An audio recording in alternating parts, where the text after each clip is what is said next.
Que la grâce de Dieu soit sur la vie de quelqu'un ce matin. Que la gloire de Dieu soit sur ta vie, sur tes activités, sur ton talent ce matin, au nom de Jésus-Christ de Nazareth. Amen. Amen. Père, nous te bénissons. Nous te rendons toute la gloire. Merci ce matin pour ton peuple que tu as invité. Tes enfants que tu as invités en ce lieu. Seigneur, c'est toi qui vas parler. C'est toi-même qui vas parler à tes enfants. Je ne suis que le canal plein d'humilité que tu vas utiliser. Mais ce matin, Père, je prie que tu parles à tes enfants. Que ceux qui sont venus avec des situations, qu'ils aient la solution au nom de Jésus. Si quelqu'un est venu ce matin, Seigneur, pour voir si tu as encore de la disponibilité de gloire pour lui, Seigneur, montre-lui que tu es le Dieu qui donne la gloire. Agis ce matin, Seigneur. Parle à quelqu'un ce matin. Nous voulons t'entendre, nous voulons t'écouter. Que ton nom soit béni au nom de Jésus. Amen. Amen. On va prendre le livre de Jean. Tu as pris Jean, ne va pas loin dans Jean. Prends le chapitre 2. Jean chapitre 2. Voilà, donne le volume. Jean chapitre 2. Jean chapitre 2. Jean chapitre 2. Un peu de volume.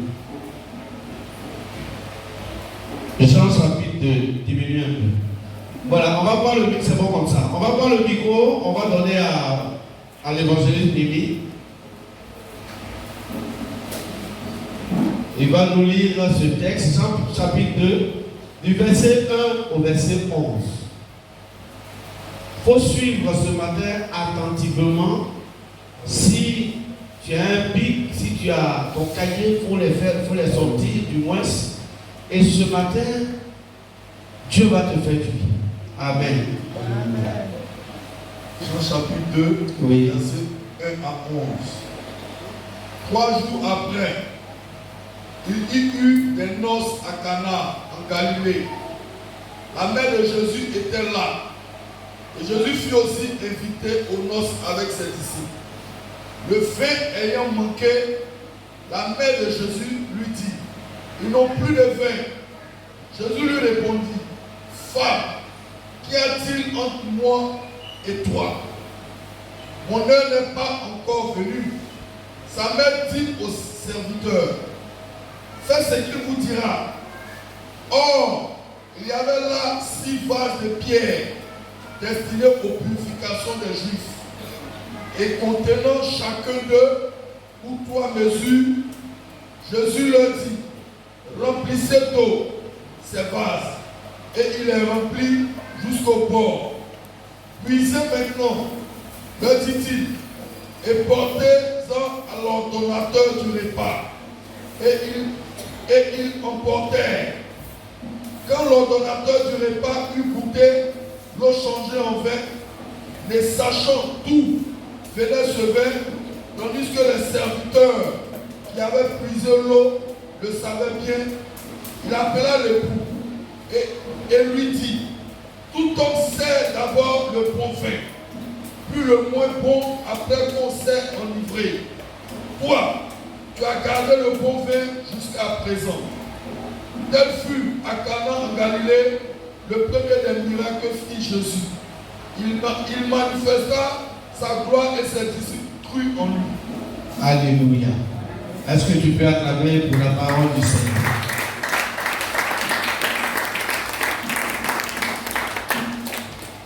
Amen.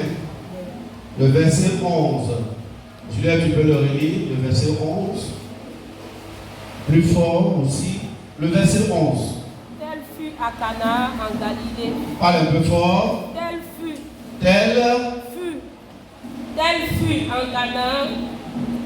À Cana en Galilée. Ah, d'accord. Ok, donc je reprends. Tel fut à Cana en Galilée le premier des miracles que fit Jésus. Et le manifesta sa gloire et ses disciples crurent en lui. Amen. Bien, ce passage que vous voyez, beaucoup l'ont déjà entendu, beaucoup l'ont lu, beaucoup ont prêché sur ce passage. Parlant de ce passage, beaucoup ont prêché sur le vin, beaucoup ont prêché sur les noces, beaucoup ont prêché sur l'attitude de la mère de Jésus. Et beaucoup ont prêché sur beaucoup d'autres choses concernant ce verset. Ce matin, je ne suis pas venu pour répéter ce que les gens ont déjà prêché. Je ne suis pas venu ce matin pour mettre quelqu'un en conflit entre lui et la mère de Jésus. Je veux prêcher ce matin particulièrement sur autre chose que les gens, sur lequel les gens prêchent un peu rarement. Amen. On prêche sur Jésus, on prêche sur le miracle, on prêche sur les noces, on prêche sur l'attitude de Marie. Mais c'est rare que les gens prêchent sur les 6 vases. Alléluia. Les 6 vases sont pour moi très importants. Parce que s'il n'y avait pas eu de 6 vases, il n'y aurait pas eu de miracle ce jour-là à Cana. C'est vrai ou c'est faux?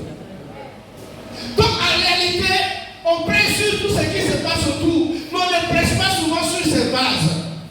Et la Bible nous dit ici qu'il y avait 6 vases ce jour-là. Amen.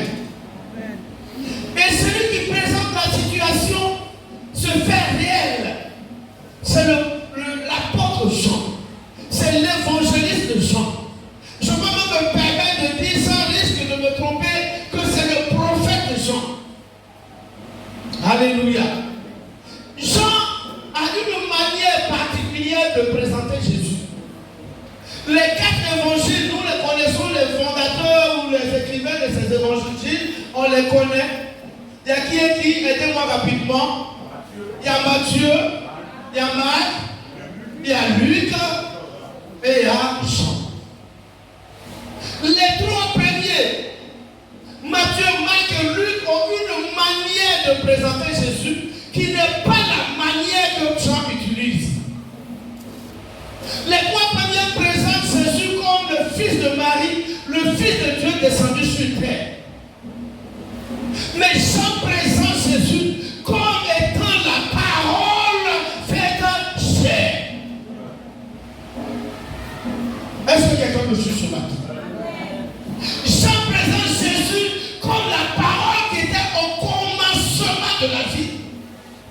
Jean dit de Jésus qu'il est la parole qui a été annoncée et les choses ont été créées. Il a dit que la terre soit, la terre a été créée. Il a dit que les galaxies ont été créées. Il a dit que le soleil soit, le soleil a été créé. Au 6e jour, il a dit que l'homme soit, l'homme a été créé.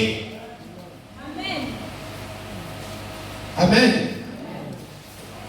Et Jean parle de Jésus en termes de parole qui vient et qui dit les choses arrivent. Dans le livre de Jean chapitre 1, au verset 14, la Bible dit quoi? Et la parole fit chair. Elle habita parmi nous avec plein de vérité et de grâce. Et le Seigneur dit, l'apôtre dit, nous avons contemplé sa gloire. Je vais te dire quelque chose ce matin, bien aimé.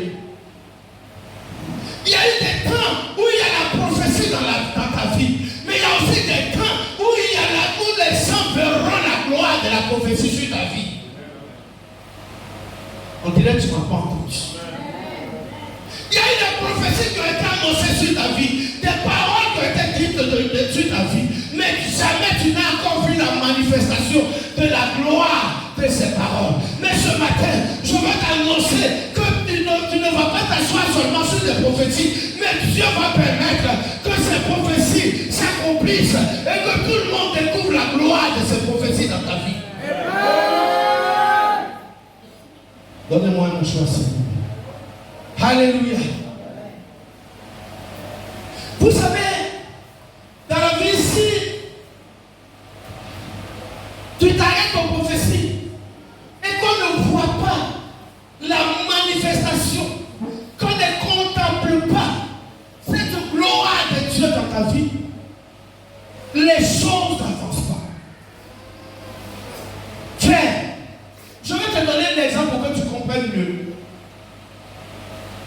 Ce message, Dieu me l'a donné, je donne juste un petit témoignage.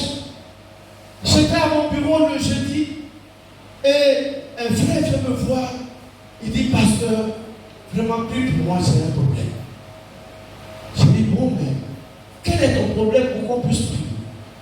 Il dit, pasteur, je suis joueur, footballeur. Je ne sais faire que le football dans ma vie. En 2012, j'ai été recruté au centre de la SEC.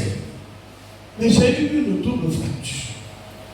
Tout le monde, les amis de promotion sont venus à l'Europe. Je n'ai pas pu partir. J'ai fait aujourd'hui 10 ans loin des stades. Et Dieu merci, tout a bien marché. Aujourd'hui, je sais taper encore dans le ballon. Et c'est San Pedro qui vient de me recruter. J'ai peur d'aller commencer encore pour avoir une double fracture. Amen. Et on a prié pour le frère. Quand il est parti, le Seigneur m'a parlé par rapport à la prophétie et à la manifestation de la gloire de la prophétie. Frère, tu perds de bons joueurs. Il y a bons joueurs de football en Côte d'Ivoire, mais ce n'est pas eux tous qui vont en Europe. Il y a des gens qui vont jongler le ballon plus que Messi. J'ai vu des jeunes gens qui jonglent le ballon, juste ils enlèvent leur habit, ils reportent habit, ils sont les meilleurs jongleurs. Mais ce n'est pas eux qui jouent dans le championnat français. Ils sont encore dans le sud des stades de Yopougo ici. Tu les vois encore à Djamé. Actuellement, en vacances, allez voir partout. Il y a un quartier à Sagiriba. Mais quand tu quittes là-bas, tu vas dire qu'il n'y a pas de joueurs en Europe. Ils sont les meilleurs. Quand ils te jonglent le ballon, tu es d'accord. Mais la gloire du football n'est pas sur leur vie. En sorte qu'ils sont encore dans les quartiers populaires. Est-ce que je parle à quelqu'un ce matin? Est-ce que je peux parler à quelqu'un ce matin? Il faut que, à partir d'aujourd'hui, où tu vas entendre ce message, c'est pourquoi j'ai dit, si tu es venu avec ton crayon, si tu es venu avec ton stylo, il faut marquer, prier ce que tu vas te dire ce matin. Que tu passes de transporter la prophétie à ce que tu arrives, que les gens contemplent la gloire de Dieu sur ce qui a été annoncé sur ta vie. Alléluia. Est-ce que tu es avec moi ce matin? Regarde, il y a beaucoup de belles femmes. Regarde, parmi vous ce matin, quand je regarde ces belles femmes, je dis, mais c'est ici à l'église de Pierre, seulement que les hommes doivent venir prendre les plus belles femmes. Elles sont nombreuses. Mais s'il n'y a pas encore la gloire du mariage, c'est éclaté sur ta vie. Regarde, tu vas tourner en rond. Les autres vilaines là, elles vont se marier, mais tu seras encore là. Alléluia. Il y a des jours où il faut changer. Il y a des jours où il faut s'effacer. S'il y a des prophéties sur ta vie, que ces prophéties n'ont pas encore rencontré la gloire de Dieu. Pendant que, bien aimé, je vais te dire que les gens n'iront pas comme tu le souhaites. Aujourd'hui, tu as eu les meilleurs diplômes, tu as déposé des CV comme des autres. Mais combien ont été recrutés? Malgré tes diplômes, c'est de quoi tu peines encore. Il n'y a que la gloire n'a pas encore éclaté sur ta vie. Ce matin, je veux que juste tu te tiennes debout pour une seconde et que tu parles au Seigneur. Tiens-toi debout. Tiens-toi debout ce matin, c'est en une seconde. Tu vas répéter après moi.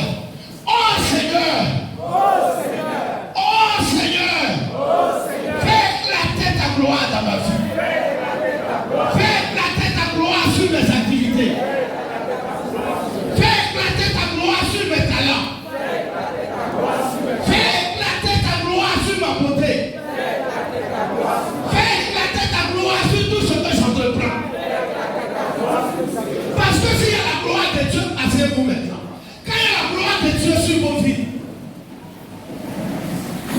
Quand vous êtes dans un trou, c'est vous que les gens viennent chercher.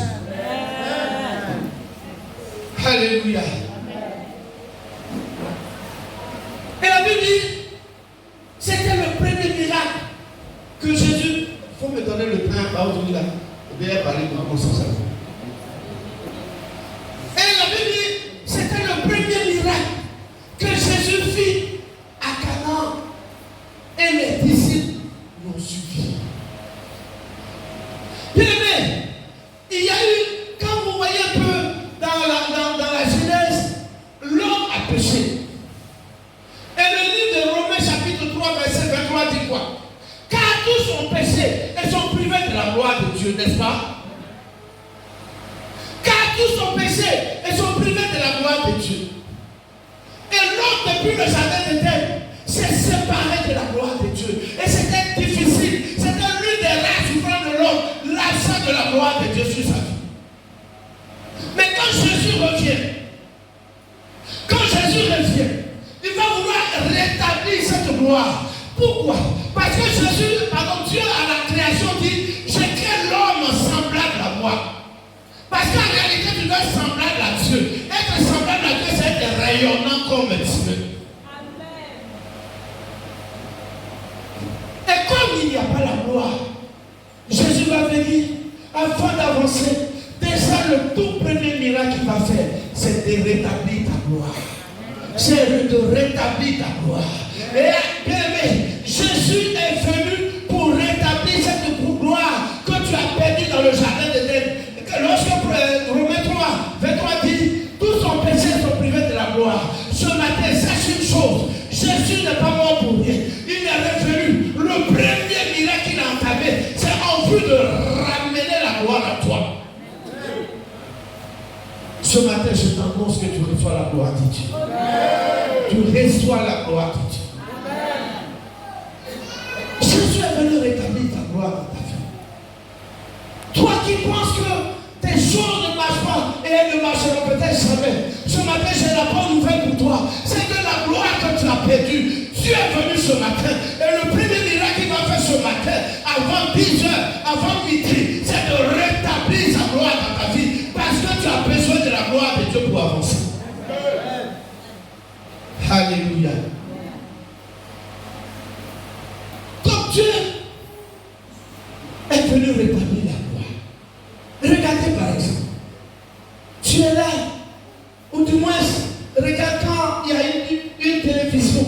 Je prends un exemple. Tu achètes ta télévision, tu la mets dans un carton fermé. Personne ne la voit. Est-ce qu'on peut l'apprécier cette télévision? Non, réponds-moi. Est-ce qu'on peut apprécier cette télévision? Jamais. Sinon, tu achètes un meilleur frigo. Tant qu'il a pas un ballon, ne sait pas c'est quoi, on ne peut pas l'apprécier. C'est comme ça qu'on fait. Regarde, notre enveloppe là, elle cache quelque chose. Dans cette enveloppe, il y a la gloire de Dieu qui doit sortir et qui doit exploser. Et les gens doivent contempler cette gloire. C'est pourquoi ce matin je suis venu t'annoncer quand ton enveloppe a trop fermé ta gloire. Quand tu vas acheter un morceau de pain à la boutique ou chez le vendeur de pain condiment, il faut emballer le pain là pour te donner. En plus de l'emballage, ils vont mettre dans le sachet. Mais qui a une fois mangé le pain avec sachet d'emballage? Si c'est pas vous. Il y a des moments où l'emballage va quitter parce que le pain va prier. Ce matin, je t'annonce que le voile qui a enfermé ta gloire doit quitter parce que les gens doivent contempler ta gloire. Les gens doivent contempler la gloire de Dieu de ta vie. Amen. Alléluia. Ouais, je suis dans l'introduction encore, il reste 5 minutes. Amen. Amen. Revenons à vos faits maintenant. C'était juste pour introduire. Revenons à vos faits. La Bible dit, il y a 6 vases. Et ces vases étaient destinés à quoi? Pour ceux qui n'ont pas encore fermé leur Bible. C'est destiné à quoi? Ces vases étaient destinés à quoi? Vous n'avez pas lu? À la purification des Amen. C'est réservé à la purification des Juifs. Vous savez, en Israël, les Juifs, avant d'aller dans les lieux saints pour prier, il y a des vases comme nos parents utilisent, vous connaissez ça, non? Et puis, ils lavent leurs pieds, ils lavent leurs mains, ils lavent leur tête et ils s'en vont prier. C'est cette tradition que nous faisons là-haut. Ils lavent leurs pieds, ils lavent leurs mains, et puis ils s'en vont faire leur affaire. Amen. Regarde un peu l'état de ces vases, bien aimés. La Bible dit que ces vases étaient dehors, à l'entrée. Ça ne servait à rien. C'était inutile.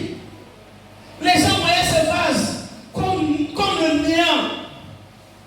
Ce matin, je suis venu t'annoncer, Père bien-aimé, que peu importe là où on t'a placé, peu importe où les gens t'ont laissé, peu importe comment les gens te considèrent, ce matin, je suis venu t'annoncer que toi, que les gens ont toujours considéré comme moins de rien, ton Père est venu pour que tu sois un vase d'honneur.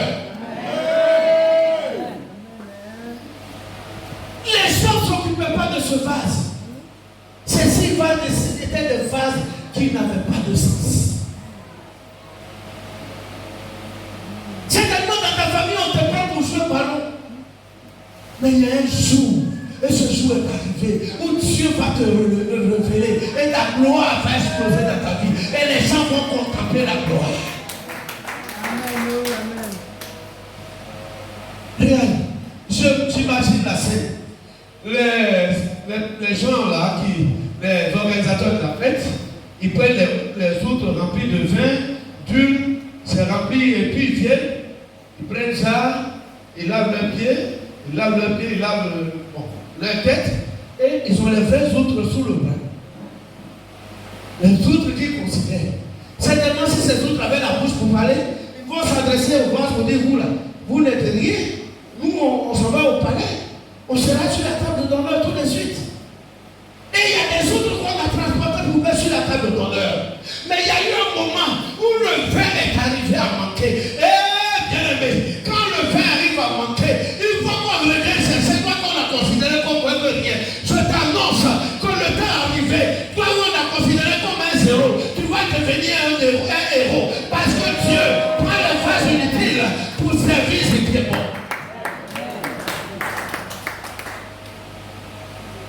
Ah oui, les autres qu'on a considérés avec gloire, qu'on a applaudi, qu'on a levé, qu'on a soutenu, arrivé à un moment, ils sont devenus inefficaces.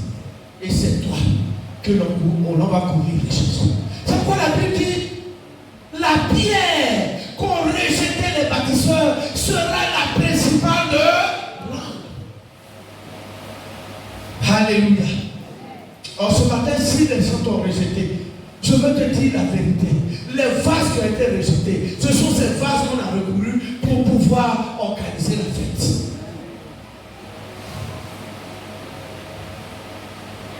Ne sois pas découragé ce matin. Ne sois pas découragé ce matin. Si tu vis une situation d'oubli, ne sois pas découragé ce matin.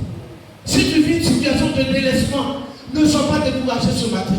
Si tu vis une situation pour laquelle tu penses que le monde entier t'a rejeté, ne sois pas découragé. Car ceux qui sont en train d'ascenser, d'élever, de glorifier, il y a eu un moment où ils vont tomber. Et c'est toi qu'on va courir les chercher. Voici donc les 6 vases inutiles, apparemment inutiles. Mais quand le vin est manqué, on a recouru à ces vases. Alléluia. Il y a un jour dans la vie. Ce matin, je vais aller rapidement, comme le temps est un peu contre nous. Nous allons retenir seulement quelques 5 leçons. De ce texte, nous allons retenir 5 leçons. Et on va prier juste 1 minute et on va s'asseoir. 5 leçons. La première leçon que je retiens de cette histoire, en voyant ces vases, j'ai compris que le regard de Dieu est différent du regard des hommes sur ta vie. Les hommes vont te négliger, mais Dieu ne te négligera jamais. Regarde, quand les hommes ont vu Abraham, Dieu le voyait comme le père de la multitude. Quelqu'un n'a pas dit Amen. Quand tu as vu, quand les gens voyaient peut-être Noé, ils voyaient Noé comme un soulard, un ivrogne. Mais Dieu voyait Noé comme le plus grand constructeur naval que le monde n'a jamais connu. Ce matin, je t'annonce que le regard des hommes sur ta vie n'a rien à voir avec le regard de Dieu. Regarde quand le prophète allait pour trouver, comment on va dire, un roi en Israël, pour oindre la famille d'Isaïe. Celui qui était le choix de Dieu était où? Dans la bouche. C'est ceux qui n'étaient pas le choix de Dieu qui passaient devant les yeux du prophète pour se faire décider. Bien aimé, le regard de Dieu sur ta vie est différent du regard des hommes. Les hommes te voient, ça ne fait rien, mais Dieu te voit en personne glorieuse. Les hommes te voient à zéro, mais Dieu te voit à héros. Les gens te voient moins que rien, mais Dieu te voit plus que rien. Tu es quelque chose pour Dieu. Ça, c'est la première leçon que nous retenons. Alléluia. La deuxième leçon. La Bible nous présente ces vases. Ces 6 vases. En réalité, ces vases devaient être sales. Puisque leur fonction, c'est de servir de laver les pieds. En plus d'être sales, ces vases contenaient déjà de l'eau qui était là depuis longtemps. Ou bien, dans le texte, on ne nous a pas dit qu'ils ont enlevé l'eau. Hein? L'eau soit là était dedans. C'est vrai ou c'est faux? Les vases étaient sales, l'eau était sale. Mais c'est ça que Dieu a utilisé. Alléluia. C'est ça que Dieu a utilisé. Frère, de toute l'histoire de la Bible, lisez toute la Bible, vous allez comprendre, vous serez d'accord avec moi. Dieu ne prend pas les gens déjà propres. Dieu, pour travailler avec toi, il te prend sale. Mais il faut que tu reconnaisses que tu es sale et que tu te repentisses. Dieu prend des gens sales pour en faire des gens de gloire. Aujourd'hui, c'est le péché. Mais Dieu va prendre ton péché pour travailler avec toi. Dieu prendra ton péché parce qu'il sait que le monde ne peut pas être propre. Il prendra des gens sales pour servir avec lui. Amen. L'eau était sale. Et c'est ça que tu as pris. C'est pourquoi le Seigneur dit dans sa parole, venez savoir tel que vous êtes. Moi-même, je vais me charger de vous chanter. Dieu ne regarde pas, je ne dis pas qu'on a continué de pécher, mais Dieu ne regarde pas la qualité de ton péché. Celui qui l'a appelé a été un persécuteur, mais il a travaillé avec lui. Celui qui s'est sauvé à la croix, la Bible dit que c'était un brigand, mais c'est lui qui l'a sauvé premier. Pendant que nous on se cherche encore, plus qu'il a été sauvé. Viens de ce matin, ta saleté ne gêne pas Dieu. Mais la seule chose que Dieu veut, c'est de te reconnaître sale et de changer de vie. Le Seigneur va travailler avec toi. J'ai pas entendu d'amen. Autre chose, toujours dans la saleté, je constate que les vases n'étaient pas vieux.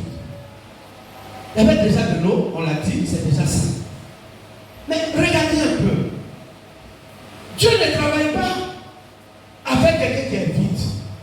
Dieu ne travaille pas avec quelqu'un qui est zéro. Il faut que tu aies toujours quelque chose qu'on passe. C'est que quelque chose qu'on passe là que Dieu prend pour multiplier. Parce que si tu es zéro, zéro multiplié par 10 000, ça fait zéro. Alléluia. Dieu ne travaille pas avec les zéros. Il faut que tu aies un début, un fond. C'est avec ce fond que Dieu travaille. Ce matin, je veux t'exciter un peu. Regardons un peu comment il s'appelle le prophète, l'apôtre Paul. L'apôtre Paul. L'apôtre Paul était le persécuteur. Il était scellé dans le fait d'en faire le mal. Très scellé quand il s'agissait de faire le mal. Mais malgré ce mal, Dieu savait qu'il y avait un fond de zèle en lui. C'est ce fond de zèle que tu as pris. Pour Dieu lui dit, viens travailler avec moi. Parce que je sais que tu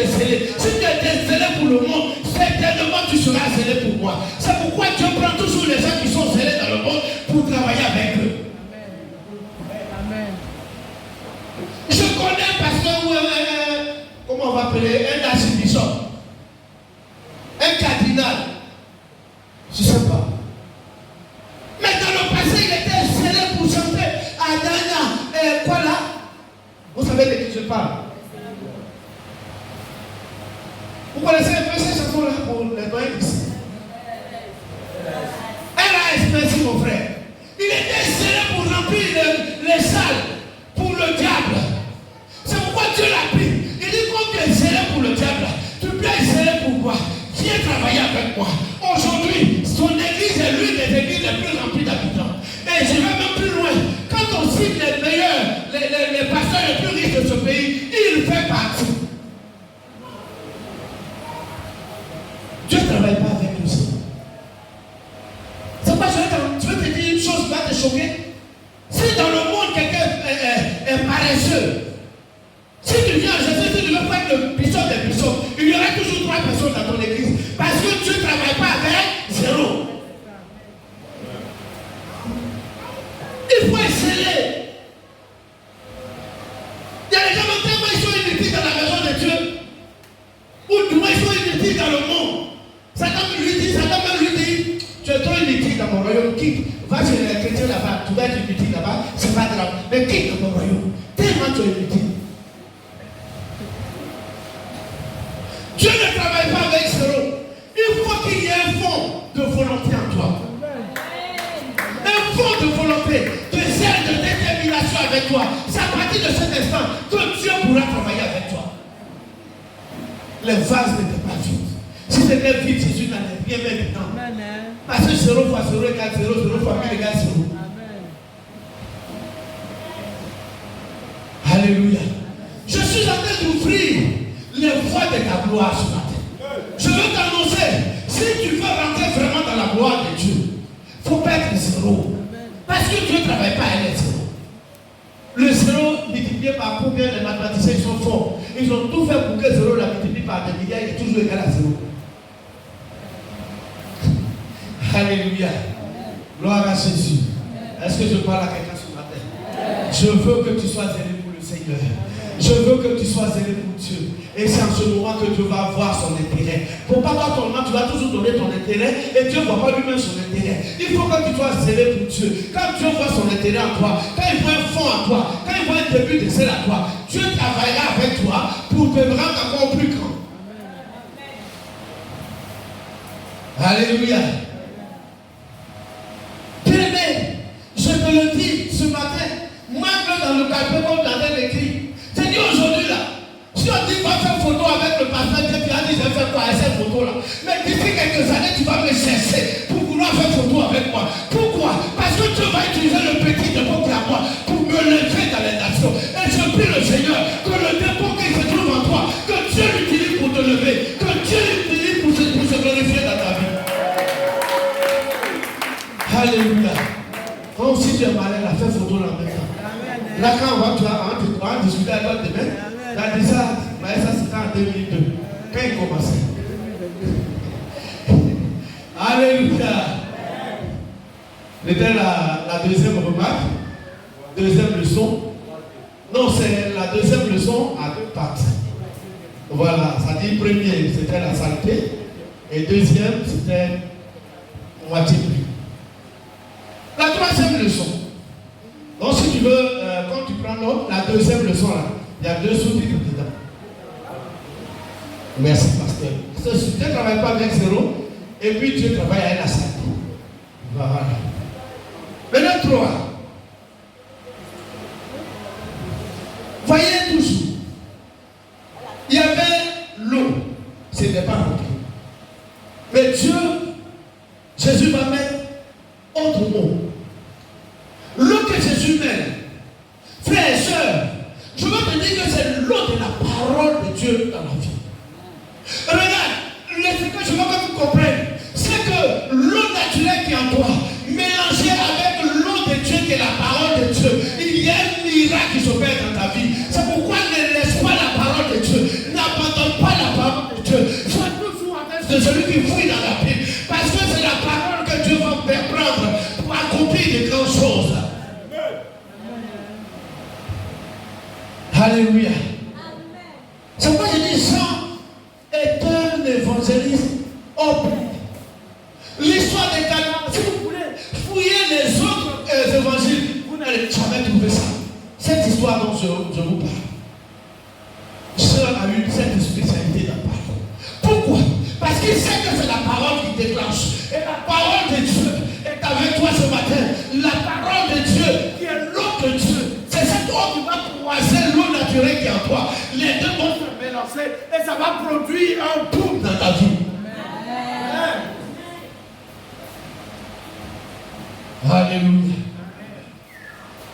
Si tu veux voir les grandes choses dans ta vie, si tu veux voir la gloire de Dieu dans ta vie, si tu veux voir l'élévation de Dieu dans ta vie, je vais te dire une chose.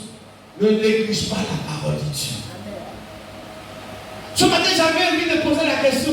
Qui cette semaine a pu prendre sa Bible au moins pour feuilleter, ne serait que prendre un verset? J'ai béni Dieu pour la vie de ceux qui ont récité ce matin. La parole est bleue. Et j'ai béni Dieu pour l'homme de Dieu, notre pasteur, notre papa, qui a institué ces choses-là pour qu'on puisse réciter. Et en récitant, l'eau de la parole est en toi. Frère, si depuis tu demandes à Dieu, Seigneur, il faut puiser dans ma vie, il faut puiser dans ma vie, mais c'est quoi Dieu va puiser? C'est quand Dieu va puiser dans sa vie, c'est quand il y aura débordement. Oh, il y aura débordement, quand l'eau de la parole de Dieu va rencontrer l'eau qui est en toi en réalité. La parole de Dieu doit t'accompagner tous les jours. Alléluia. C'était le troisième. Maintenant, on passe au quatrième. Je vais toujours, on explore toujours dans le texte. Quatrième leçon. Le Seigneur a dit, allez, remplissez les vases. Mais je vais vous dire ce matin, ce que le Seigneur a envoyé, ce n'était pas ses disciples. Les disciples n'étaient pas encore là. La Bible dit que c'est quand il a fait ce miracle que les disciples l'ont suivi. Donc les disciples n'étaient pas là. Ceux qui ont fait ce travail, c'est ceux qui étaient les organisateurs. Mais ce que je veux que tu comprennes, c'est leur obéissance qui a fait que ce miracle est arrivé. Bien que je veux dire, ce qui apportera le miracle dans ta vie, ce qui apportera la gloire de Dieu dans ta vie, c'est ton obéissance à Dieu. Est-ce que tu obéis à Dieu? Le Seigneur lui-même dit dans sa parole, l'obéissance est quoi? Vaut mieux que les sacrifices. Dieu donne toujours des instructions à ses enfants. C'est celui qui obéit à ces instructions qui arrive. Quand Dieu a dit à Abraham, va, sacrifie ton fils. Qu'est-ce que Abraham a fait? Il a obéi et Dieu l'a élevé. Quand Dieu a dit à Gédéon, abat le pieu sacré, qu'est-ce qu'Abraham a fait? Et pardon, quand Gédéon l'a fait, Dieu l'a élevé. Tous ceux qui sont grands, ce matin même le texte qu'ils ont récité, Dieu a envoyé Moïse. Voici les instructions phares. C'est quand Moïse a obéi que Dieu l'a payé. Regarde, quand vous lisez bien ce qu'on vient de lire, l'eau là, c'est pas qu'ils ont renversé l'eau que ça s'est changé en vin. Lisez bien. Quand ils ont renversé, l'eau n'était pas encore transformée en vin. Mais l'eau s'est transformée en vin à partir du moment où ils ont commencé à transporter cette eau pour la déposer chez ceux qui devaient organiser la fête. C'est en obéissant à Dieu que tu arriveras dans la gloire de Dieu. Est-ce que tu sais ce que Dieu te demande de faire? Est-ce que tu es prêt à obéir? Est-ce que tu es prêt à obéir? Depuis longtemps, Dieu te dit, ma fille, fais ci, fais ça. Mais est-ce que tu le fais? J'ai envie de te dire ce que Dieu t'a dit, que tu refuses de faire. Mais il faut changer. Dieu ne bénit que ceux qui obéissent à sa parole. Tu vis avec un homme, tu vis avec une femme. Dieu te demande d'aller régulariser votre situation. Dieu te dit, ma fille, celui-là, si tu veux vivre avec lui, allez régulariser votre situation. Mais combien de temps vous êtes en train de passer dans la cachette? Dieu n'est pas le Dieu de la cachette. Dieu n'est pas le Dieu qui comprend les fabrications. Dieu est dans sa parole. Obéis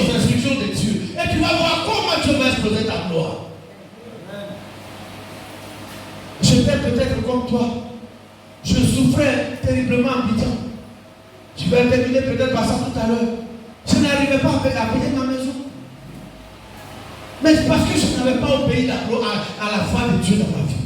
Mais quand Dieu m'a dit, arrête tout ça, parce que tu es mon serviteur, cherche-toi une femme, et puis commence à me servir. Quand je suis rentré dans cette révélation, quand j'ai obéi aujourd'hui, Seigneur, je ne sais pas toi qui as prié ça. Acclame le Seigneur très fort. Alléluia. Dieu cherche des gens qui obéissent. Ces hommes, ils pouvaient dire à Dieu aujourd'hui, l'intellectualisme est trop développé en Côte d'Ivoire.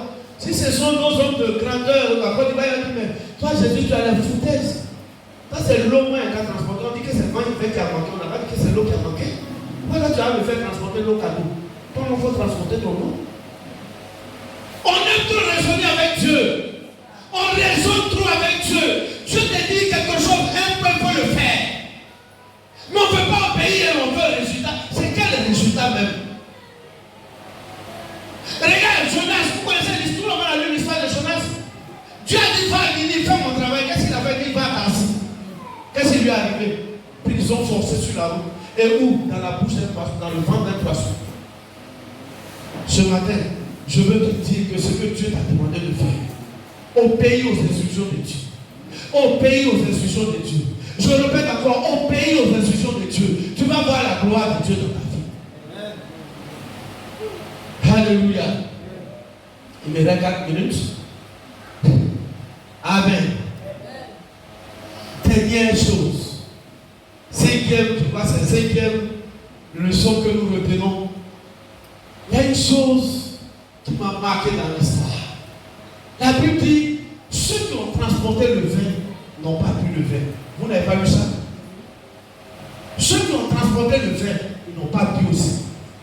Ce sont d'autres personnes qui ont bu. Et ils ont bu, ils sont contents. Ils disent, ah, pourquoi tu as gagné mon vin là à la fête? Et ils ne savent pas ce qui s'est passé. Parce que si on leur disait que le vin que vous êtes en train de boire là, c'est l'eau en train pour la même qui là qui a fait le vin là, ils vont dire, ah! Alléluia. Acclame le Seigneur.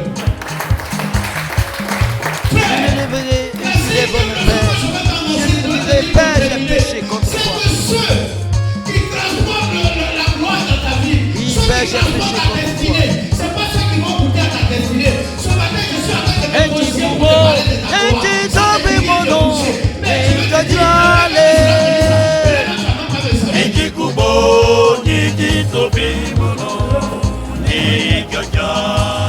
Les transporteurs de la gloire, les transporteurs de la destinée. Je suis là ce matin comme celui qui est transporté. Je suis là ce matin comme celui qui est transporté. Parce que je ne suis pas obligé, mais je suis choqué. Dieu va utiliser cette parole comme tu entends de tes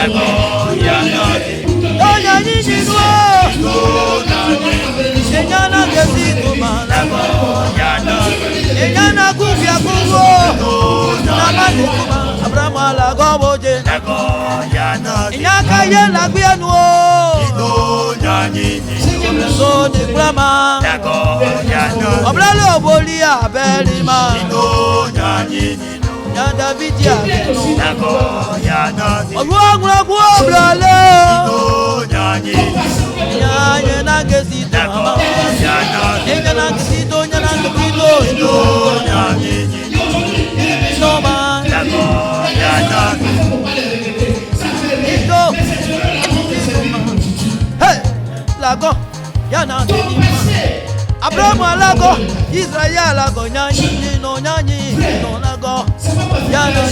Abraham alago, no nyani lago, nyani. Moïse alago, mojo, nyani. Abeli alago, lago, Daniel alago, mojo, nyani. Lago, nyani. Itali kumale, inana yo, Abraham alago, male, nanobo. Itali kumale, inana yo, Moïse alago, male, nanobo. Abraham alago boje male. Daniel alago boje male. Moïse alago boje male.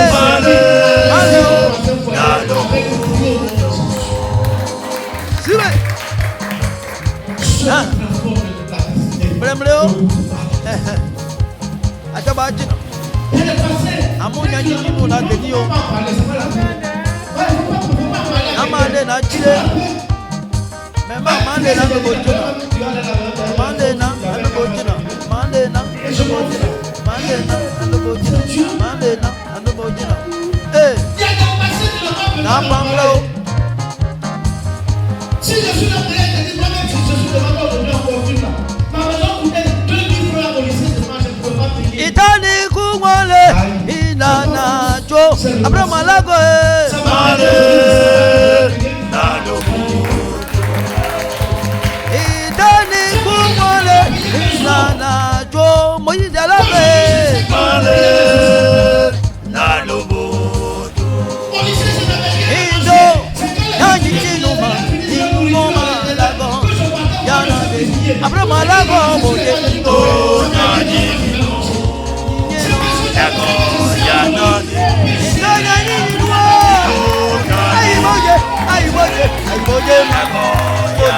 Enka koton bibio lago, enka poublon bibio mama.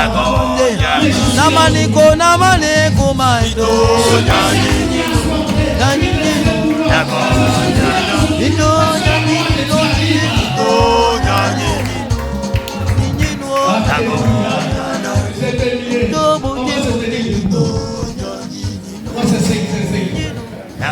On va se tenir debout, on va prier juste 1 minute. Et puis,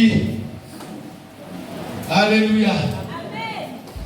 Tu vas lever ta main droite vers le Seigneur. Lève la main droite vers le Seigneur. Et dis-lui, Seigneur Jésus. Parle un peu plus fort. C'est parce que moi je vais souffler. Seigneur Jésus. Seigneur Jésus. Ce matin, je suis devant toi. Je suis devant toi. Pour que tu me donnes la gloire. Il faut que les gens remarquent ta gloire dans ma vie. Seigneur Jésus, ouvre ta gloire sur ma vie. Seigneur Jésus, ouvre ta gloire dans mes activités. Seigneur Jésus, ouvre ta gloire sur mon travail. Seigneur Jésus, je veux une destinée de gloire. Parle bien. Seigneur Jésus, je veux une destinée de gloire. Change ma vie. Change ma vie. Que ta gloire me visite. Que ta gloire me visite. Que ta gloire me visite. Que le Seigneur te bénisse. Faut t'asseoir, j'ai juste te dire quelque chose. Ce n'est pas une obligation. Je demande seulement à ceux qui ont fait une offrande tout à l'heure dans ce panier de vous tenir debout. Je vais juste prier. Je vais juste prier pour vous. Je l'ai dit, je suis un transporteur de gloire. J'ai dit au Seigneur, Seigneur Jésus, il faut que ma souffrance serve. Il faut que la misère que j'ai vécue puisse servir pour que je libère des vies. Ce matin, je vais prier pour toi. Élevez les deux mains vers le Seigneur. Père, je veux te présenter tes enfants qui ont compris que le transporteur de destinée doit être honoré parce qu'à l'arrivée de la destinée, il ne sera pas possible. Ce matin, Seigneur, personne ne les a poussés. Ils sont venus te mettre dans ta maison. Libère ta gloire. Libère ta gloire sur leur vie. Libère ta gloire sur leur vie. Libère ta gloire sur leur vie. Que rien ne leur manque. Seigneur, ma prière, c'est que les gens contemplent ta gloire et qu'ils marchent avec eux. Tous ceux qui les ont rejetés, tous ceux qui les ont bannis, aujourd'hui, à cause de ta gloire, tu vas recommencer dans leur vie. Seigneur, ouvre des portes, que ceux qui les avaient vus hier ne les reconnaissent plus, parce que ta gloire a sonné dans leur vie. Au nom de Jésus. Amen. Que Dieu vous bénisse. Que Dieu vous bénisse.